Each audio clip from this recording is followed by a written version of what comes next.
In this tutorial, we will learn how to create a gradient texture like this for any object, even if it has an irregular curved surface. And we'll use gradient texture node for this. So let us start with the base file of this tutorial. We have already created an object here with some curved surface. We'll create a gradient texture for this, so turn on the material view mode, and in the materials tab, create a new material. Then, let us split the screen into half. We have to do all the work in a shader editor on this side. We can close this. Blender has added these two nodes for the default material that we have created. We'll manipulate the base color of this principled BSDF. So go to the Add menu and add one Texture Coordinate node.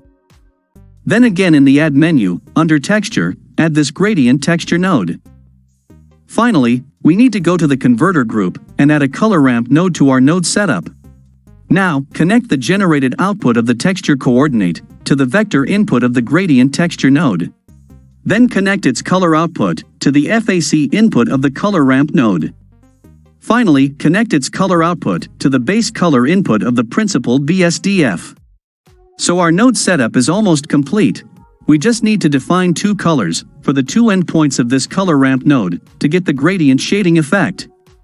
First, click on this left-hand side handle. Then click on this color. We need to enable our first color here. Let us go with this red color. Now click on this white handle. Here, we'll pick up our second color, maybe some green color like this. As a result, we can see the gradient shading for this object, but the direction of the shading is not good due to the object's rotation, so we need to change the shading angle. We can do that easily by using one mapping node in this place. So go to the Add menu and under the Vector group, add one mapping node and place it in between these two nodes.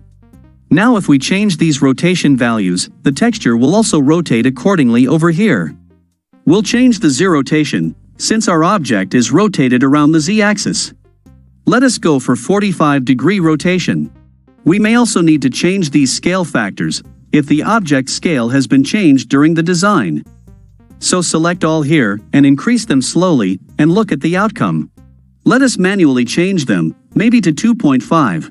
And for a better gradient effect, you can change this gradient mode to quadratic. We may also need to manipulate these location values in order to move the gradient over the object. So let us increase this X location field, and you can see how the gradient is changing on the object in the right side. You may need to change other fields based on the position and the orientation of your object. For our case, we'll go with 0.5 here. Okay, so this looks good. Now if you want, you can also change these colors anytime. Let us go for a dark green color like this.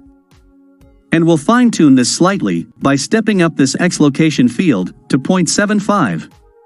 There is no hard and fast rule, it all depends on the design of your object. You can now rotate the object or change its size, the gradient texture will remain intact, it won't be affected. But if you modify the vertices in the edit mode, you may see changes. So it is always better to first design your object before you create the gradient material. So today we learned how to create a gradient shading. Thanks to our viewers who suggested this and requested for this topic. I hope you like this tutorial. Thanks for watching and don't forget to subscribe to this channel.